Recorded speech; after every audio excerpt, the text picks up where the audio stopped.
பாட்டாளி மக்கள் கட்சியின் 38வது ஆண்டு துவக்க விழா மிக சிறப்பாக நடந்து கொண்டிருக்கிறது. அதுல முக்கியமா நம்ம யாருக்கு நன்றி சொல்லணும்னா, மேடைக்கு முன்னால் அமர்ந்திருக்கும் உங்களுக்கு தான் நன்றி சொல்லணும். ஏன்னா மேடையில நாங்க எத்தனை பேர் உட்கார்ந்திருந்தாலும் ஒரு கட்சி உயிர்ப்போட நடந்து கொண்டிருக்கிறதா மேடைக்கு முன்னாடி இருக்கிறவங்க தான் அதுக்கு காரணம். மேடையில இருக்கிறவங்களை விடவும் மேடைக்கு முன்னாடி இருக்கிறவங்க தான். ஏன்னா எனக்கு சொல்லுவாங்க, இப்போ ஒரு சின்ன பிரச்சார கூட்டம்னா கூட கூட்டம் இருக்கணும், இல்லைன்னா அது பிரச்சாரமே கிடையாது. ஒரு மீட்டிங்னா கூட ஒரு 10 பேர் இல்ல 100 பேர் இருக்கணும், அப்பதான் அது மீட்டிங். ஒரு மாநாடுனா லட்சக்கணக்கான பேர் திரண்டு இருக்க வேண்டும், அப்பதான் அது மாநாடு. அப்படிப்பட்ட ஒரு சிறப்பான ஒவ்வொரு நிகழ்ச்சியும் பாட்டாளி மக்கள் கட்சி வெற்றிகரமாக நடத்தி கொண்டிருக்கிறது என்றால் அதற்கு காரணம் இந்த மேடைக்கு முன்னால் அமர்ந்திருக்கும் அத்தனை பேரும் தான். இப்ப கல்யாண வீட்டுக்கு போறோம், பொண்ணு மாப்பிள்ளை மட்டும் இருப்பாங்க, அப்பா அம்மா கொஞ்சம் பேர் இருப்பாங்க, இல்ல சொந்தக்காரங்க இருந்தா அது கல்யாணம் நல்லாதான் இருக்கும். ஆனா அவர்களை வாழ்த்த ஒரு 100 பேர் வராங்கன்னு வச்சுங்க, அப்பதான் அது கல்யாணம். அதே போலதான் ஒரு துக்க நிகழ்வுக்கு போனா கூட அங்க ஒரு 4 பேராவது இருக்கணும். ஐயோ யாருமே வரலையா அப்படின்னு சொல்லுவாங்க. அப்படி ஆனால் நம்முடைய பாட்டாளி மக்கள் கட்சியில மட்டும் ஒரு சின்ன நிகழ்ச்சினா கூட ஒரு வண்டிய போய் கிராமத்துல நிறுத்தினா கொடி கட்டிக்கிட்டு அந்த வண்டி இருந்தா அதுல ஏறி உட்காந்து வருவாங்க. வேற எதுவுமே தேவையில்லை. இதை வாங்கி தரோம், அதை கொடுக்கறோம், இது அந்த மாதிரி பழக்கமே கிடையாது. பாட்டாளி மக்கள் கட்சியை மாம்பழம் சின்னத்தோட கட்டிக்கிட்டு ஒரே ஒரு டாடா ஏசியோ பஸ்ஸோ ஒரு லாரியோ கொண்டு போய் கிராமத்தில் நிறுத்தினாலும் அவ்வளோ பேரை ஏறி உக்காந்து வருவாங்க. அது என்ன நிகழ்ச்சின்னு தெரியலனா கூட கட்சி கொடி கட்டியிருக்கு வந்துடணும். இப்படிப்பட்ட சிறப்பான அத்தனை தொண்டர்களை கொண்ட பாட்டாளி மக்கள் கட்சியில் இருக்கக்கூடிய அத்தனை தொண்டர்களுக்கும் முதற்கண்ணம் அன்பான மரியாதை கலந்த வணக்கங்களை தெரிவித்துக் கொண்டு, மேடையில் அமர்ந்திருக்கும் அத்தனை நல்ல உள்ளங்களுக்கும் என்னுடைய பண்பான வணக்கங்களை தெரிவித்துக் கொள்கின்றேன். மற்றவங்களுக்காகவோ அவங்களுக்காகவோ கட்சி நடத்தல, மக்களுக்காக நடந்து கொண்டிருக்கும் கட்சி, உங்களுக்காக நடந்து கொண்டிருக்கும் கட்சி. யோசிச்சு பாருங்க, ஒருத்தருக்கும் என்ன தேவை? இந்த பகுதியில் இருக்கிறீங்க, என்ன வேணும்னு நினைப்போம்? தண்ணி, நல்ல தண்ணி வேண்டும், சுத்தமான காற்று வேண்டும், பிள்ளைகளுக்கு நல்ல வேலை வேண்டும், படிப்பதற்கு நல்ல பள்ளிக்கூடம் வேண்டும், மருத்துவமனை வேண்டும், கடன் இல்லாத ஒரு வாழ்க்கை வேண்டும், சொந்தமா வீடு இருக்கணும், நிம்மதியா வாழணும் அப்படின்றதா எல்லாருடைய ஒரு கனவு. யாரா இருக்கட்டும், நீங்களா இருக்கட்டும், மேடையில இருக்கவங்க எல்லாருக்குமே அதான் கனவா இருக்கட்டும் இருக்கும். அப்படின்னா ஒரு சுத்தமான தண்ணி வேண்டாம், என்ன பண்ணுவீங்க? யோசிச்சு பாருங்க. ஒரு சுத்தமான தண்ணி வேணும், உங்க பகுதியில தண்ணியே இல்லை, தண்ணி வரல, 2 நாள் ஆச்சு 4 நாள் ஆச்சு, தண்ணி வரலன்னா என்ன பண்ணுவீங்க? கவுன்சிலருக்கு போன் பண்ணுவீங்க, இல்ல வார்டு மெம்பருக்கோ உறுப்பினருக்கு போனை போடுவீங்க. போன் போட்டோன்னே அவர் ஒரு 2 நாளுக்கு தண்ணி ஏற்பாடு பண்ணுவார். ஒரு லாரியிலயோ இல்ல ஒரு பெரிய வண்டியிலயோ தண்ணி கொண்டு வந்து கொடுப்பாங்க. அதற்கப்புறம் தண்ணி அப்பயும் வரல, தொடர்ந்து அந்த பிரச்சனை 1 மாசம் 2 மாசம் இருக்குன்னா என்ன பண்ணுவோம்? எம்பி கிட்டயோ எம்எல்ஏ கிட்டயோ அந்த பகுதியில் அமைச்சர்கள் இருந்தா அவர்கிட்டயோ கேட்பாங்க. கேட்டவனா அவங்களும் வண்டி தண்ணி ஏற்பாடு பண்ணுவாங்க. தண்ணி எங்கன்னு வருது? கார்பரேஷன்ல இருந்து வருதா?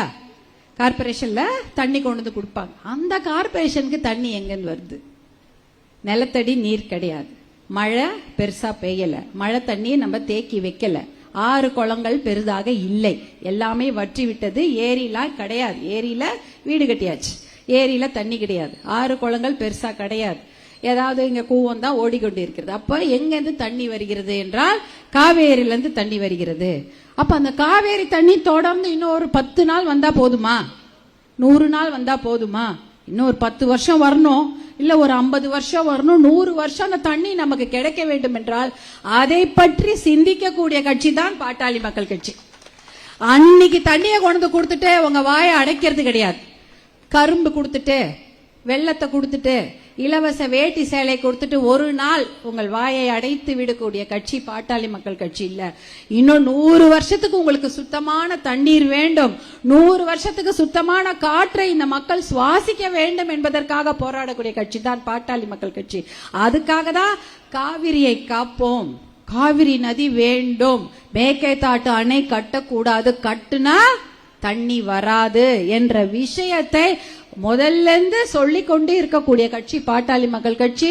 அதனால்தான் தாமிரபரணியை காப்போம், வைகை ஆற்றை காப்போம், பாலாற்றை காப்போம்னு எத்தனையோ தண்ணீரை காப்பாற்ற வேண்டும் என்பதற்காக இதுவரை அந்த மாதிரி வேறு ஒரு நடைபயணத்தையோ போராட்டத்தையோ விழிப்புணர்வு நிகழ்ச்சிகளை பெருசா யாரும் பண்ணிருக்க முடியாது. பாட்டாளி மக்கள் கட்சியில மருத்துவர் அன்புமணி அவர்கள் தான் அதை செய்திருக்கிறார்கள். எதுக்கு? 100 வருஷத்துக்கு குடிக்கிறதுக்கு தண்ணி வேணும். இன்னைக்கு தண்ணி வரல, நாளைக்கு தண்ணி வரல, அதை கொடுத்துட்டா போதும்னு இருந்துட முடியாது. 100 வருஷம் நம் பிள்ளைகளுக்கு, பேர பிள்ளைகளுக்கும் குடிக்கிறதுக்கு நல்ல தண்ணீர் வேண்டும் என்பதற்காக போராடக்கூடிய கட்சி பாட்டாளி மக்கள் கட்சி தான். அதே போலதான் எத்தனையோ போராட்டங்கள், எத்தனையோ தடியடிகள், எத்தனையோ சிறைச்சாலைகள், எத்தனையோ பேரு குண்டடிப்பட்டு செத்தது எதுக்கு? உங்க பிள்ளைங்களுக்கு அரசு பள்ளியில் இடத்தை உறுதி செய்வதற்கு. நம்ம பசங்க படிச்சிட்டாங்கன்னா அவர்களுக்கு வேலையை உறுதி செய்வதற்கு, டாக்டர் படிப்பை அரசு கல்லூரிகளில் உறுதி செய்வதற்கு, என்ஜினியர் படிப்பை நம்ம இந்த பசங்களுக்கெல்லாம் கிடைக்கணும். ஏழையா இருந்தாலும் சரி, படிச்சவங்களா இருந்தாலும் சரி, படிக்காத பாமர மக்களா இருந்தாலும் சரி, அவர்கள் வீட்டு பிள்ளைகளுக்கு இன்ஜினியரிங் சீட்டை உறுதி செய்தது பாட்டாளி மக்கள் கட்சி. இதெல்லாம் செய்தது எதற்காக? பொதுமக்கள் அனைவரும் பயன்பெற வேண்டும், எல்லாருக்கும் எல்லாம் போய் கிடைக்கணும் என்பதற்காக தான் அவ்வளவு பெரிய போராட்டங்களை எல்லாம் நடத்தி, எத்தனையோ முதலமைச்சர்களை சந்தித்து, எத்தனையோ சிறைச்சாலைகளை பார்த்து, எத்தனையோ பேர் குண்டடிப்பட்டு செத்து, எதுக்காக? எல்லா வீட்டு பிள்ளைகளுக்கும் அந்த அரசு பள்ளியில இடம் கிடைக்கணும். உங்க வீட்டு பிள்ளைங்க டாக்டர் ஆகணும், இன்ஜினியர் ஆகணும், வக்கீல் ஆகணும், அவர்களுக்கு நல்ல அரசாங்க வேலை கிடைக்க வேண்டும். அதை உறுதி செய்தது பாட்டாளி மக்கள் கட்சி. அதே போல மருத்துவமனை இருக்குது.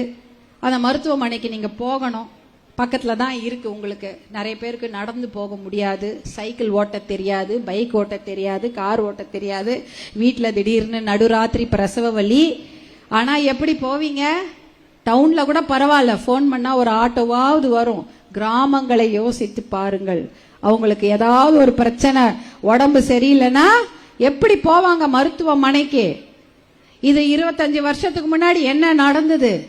ஆனால் மருத்துவர் அன்புமணி அவர்கள் சுகாதாரத்துறை அமைச்சராக இந்தியாவுக்கே டெல்லியில பதவி வகித்த போது ஃபாரின்ல இருக்கக்கூடிய ஒரு ஆம்புலன்ஸை எதுக்கு கொண்டு வந்து கொடுக்கிறாரு? 108 ஆம்புலன்ஸ் பொதுமக்கள் பயன்படுத்த வேண்டும். எல்லாருக்கும் அந்த ஆம்புலன்ஸ் வருது, எல்லா கிராமத்துக்கும் வருது, யார் போன் பண்ணாலும் கொடுக்குது. இதெல்லாம் நீங்க கேட்டீங்களா? யாருமே கேட்கல.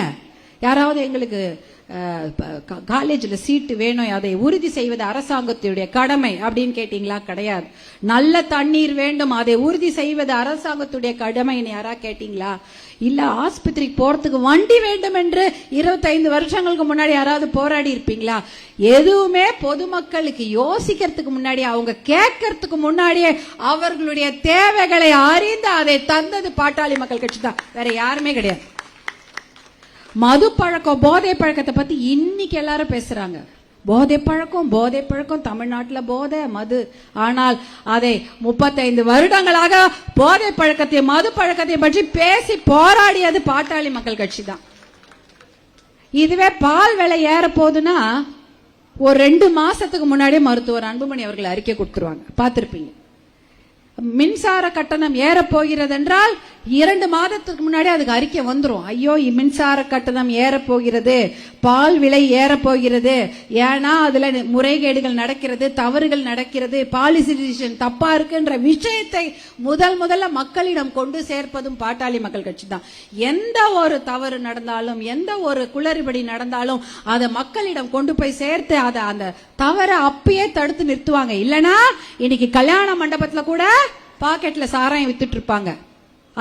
அந்த மாதிரி ஒரு அவல நிலையை கூட கேஸ் போட்டு தடுத்தது பாட்டாளி மக்கள் கட்சி தான். இப்படி எத்தனையோ விஷயங்கள் நீங்க எதுவுமே கேட்க வேணாம். பொதுமக்கள் இது வேணும் அது வேணும் நீங்க யோசிக்கிறதுக்கு முன்னாடியே அந்த விஷயங்களை போராடி பெற்றுக் கொடுத்தது பாட்டாளி மக்கள் கட்சி. அப்படிப்பட்ட இந்த பாட்டாளி மக்கள் கட்சியை வழிநடத்தி கொண்டிருக்கும் நம்முடைய அன்பு தலைவர் மருத்துவர் அன்புமணி ராமதாஸ் அவர்களுக்கு இந்த நேரத்தில் நன்றிகளையும், இந்த கட்சியை இவ்வளவு கொள்கை பிடிப்போட உருவாக்கி நம்மை நிறுவிய நம்முடைய அன்பு நிறுவனர் மருத்துவர் ஐயா அவர்களுக்கும் இந்த நேரத்தில் நம்முடைய நன்றிகளை நாம் தெரிவித்துக் கொள்கிறோம். அதைவிட முக்கியமான நன்றிகள் எல்லா பொதுமக்களுக்கும், அடிமட்ட தொண்டர்களுக்கும் நிர்வாகிகளுக்கும் இந்த நேரத்தில் நன்றியை தெரிவித்துக் கொண்டு இன்னும் மேலும் மேலும் நம் பயணம் எப்படி இருக்கும் தெரியுங்களா? பொதுமக்களுக்கான பயணமாக தான் நம்முடைய பயணம் இருக்கும். மக்களுடைய நலனை சார்ந்துதான் பாட்டாளி மக்கள் கட்சி. மக்களுக்காகவே உருவாக்கப்பட்ட கட்சி. அவர்களுடைய தேவைகளுக்காகவும் சுற்றுச்சூழல் தூய்மையாக இருக்க வேண்டும், நாம் குடிக்கும் தண்ணீர் தூய்மையாக இருக்க வேண்டும், நாம் சுவாசிக்கும் காற்று தூய்மையாக இருக்க வேண்டும், ஒழுக்கமாக வச்சு நம்முடைய பிள்ளைகள் வளர வேண்டும், மரியாதையாக கௌரவமாக அவர்கள் வாழ வேண்டும், பெண்கள் பாதுகாப்பாக இருக்க வேண்டும், குழந்தைகள் பாதுகாப்பாக இருக்க வேண்டும், இளைஞர்களுக்கு நலன், எல்லாவித நல்ல விஷயங்களும் நடக்க வேண்டும் என்ற ஒரே மிகப்பெரிய குறிக்கோளுடன் தொடர்ந்து இன்னும் நடைபோடும் பாட்டாளி மக்கள் கட்சி. அதற்கு உறுதுணையாக இருந்த உங்களுக்கும் மேடையில் இருக்கின்ற அத்தனை பேருக்கும் என்னுடைய அன்பான வணக்கங்களை தெரிவித்துக் கொண்டு விடைபெறுகிறேன். நன்றி, வணக்கம்.